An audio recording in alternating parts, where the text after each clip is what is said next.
Hello bachcho, let us see the question. The question says that the parameter on which the value of the determinant, this determinant is given, does not depend upon is. So these are the given options here.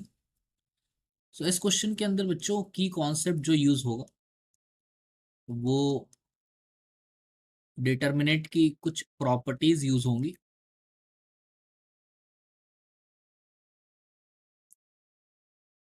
इस question को solve करने के लिए तो सबसे पहले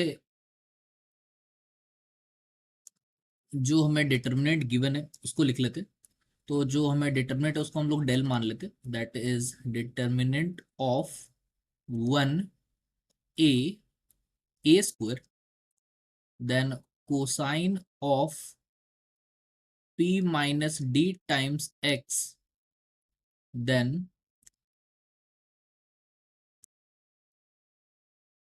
cosine of p of x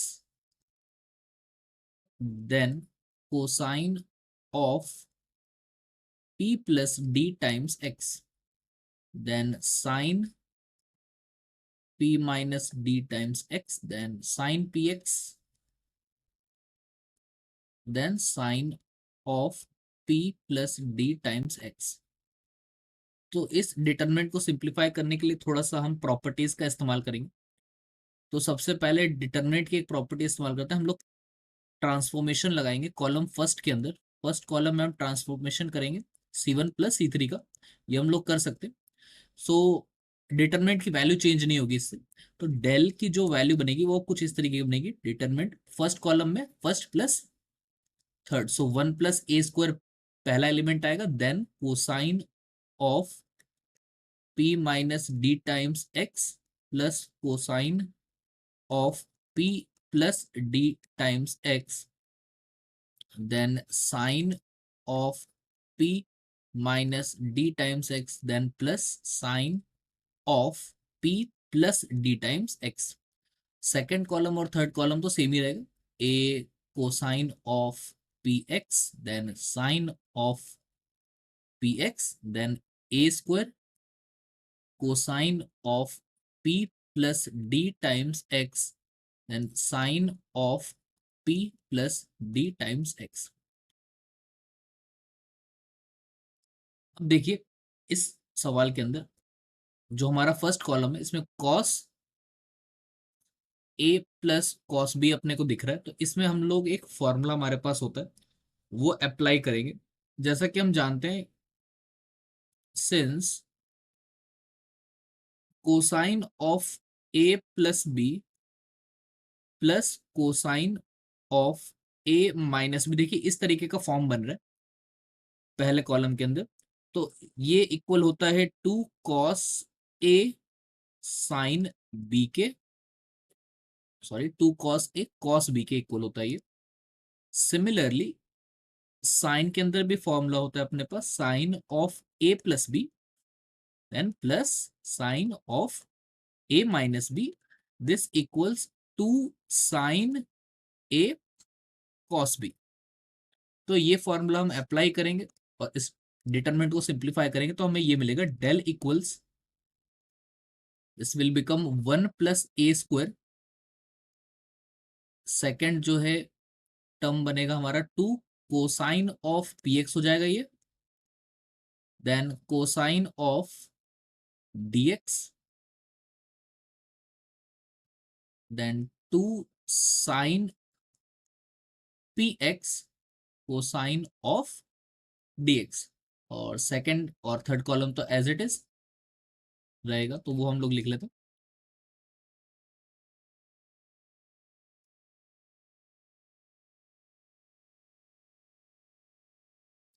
तो ये हमारे पास आ गया।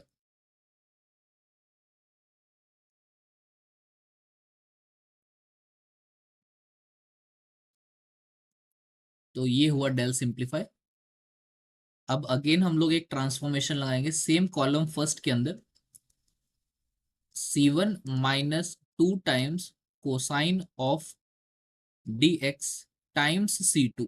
अब देखिए इस ट्रांसफॉर्मेशन को लगाने से हमें क्या फायदा होने वाला है, अब देखिए ध्यान से, डेल अपने पास बनेगा फर्स्ट कॉलम में लगाने वाले, फर्स्ट कॉलम में से सब्ट्रैक्ट करना है 2 cosine dx times column second. So हमारे पास बनेगा 1 + a² -2a cosine of dx बनेगा, एलिमेंट पहला। देन सेकेंड एलिमेंट बनेगा 2 cosine of p x cosine of dx, then -2 cosine of p x cosine of dx, ये बनेगा। तो एलिमेंट 0 बन जाएगा ये। सेम इधर हो जाएगा 2 sine p x cos dx, then -2 times cos dx sine px। और सेकंड और थर्ड कॉलम तो सेम ही है, ये आ गया sine px, then a², then cosine of p + d times x, and then sine of p + d times x। तो ये हमें मिल गया। अब अगर हम देखेंगे तो डेल जो है वो कुछ इस तरीके का दिखेगा अपने को। फर्स्ट कॉलम में दो एलिमेंट 0 बनते हुए नजर आएंगे, 1 + a² -2a cosine of dx, और ये दोनों 0 बन गए। अब हम एक्सपांड करेंगे तो आसानी होगी हमें इसको सॉल्व करने में। तो a cosine of px, then sine of px, और ये हो जाएगा a² cosine of p + d times x sine of p + d times x। तो ये अपना सिंप्लीफाई हो गया। अब हम इसको क्या कर लेंगे, एक्सपांड करेंगे। जहां पर 2 0 है तो उसके अलोंग ही एक्सपांड करेंगे। तो एक्सपांडिंग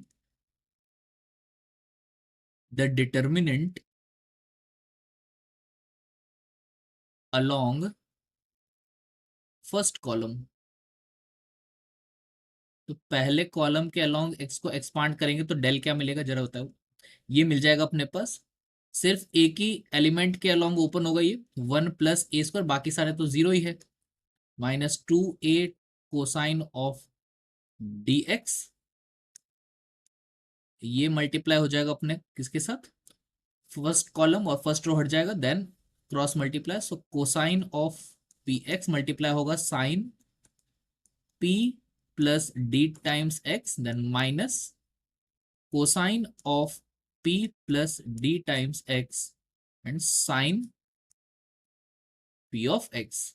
अब ये भी एक फॉर्मूला है हमारे पास, हम जानते हैं since sine a cos b minus cos a sine b, ये इक्वल होता है sine of a minus b के। तो ये फॉर्मूला इस्तेमाल करेंगे तो हमें डेल जो है वो मिल जाएगा 1 + a² -2a cosine of dx times, ये बन जाएगा साइन ऑफ a अपना है p x + dx और माइनस px।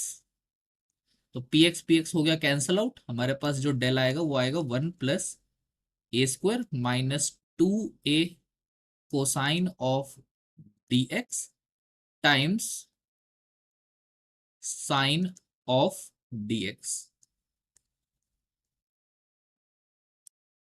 तो हम अगर इस एक्सप्रेशन को देखेंगे तो इसमें p कहीं पर भी नहीं आ रहा है। इसका मतलब जो अपना क्वेश्चन पूछा गया था कि किस पैरामीटर पर डिपेंड नहीं करेगा, तो p पर डिपेंड नहीं करेगा डिटरमिनेंट अपना। तो ये अपना आंसर होगा option A. So hence option A is correct. Hope you have understood it well. Best of luck.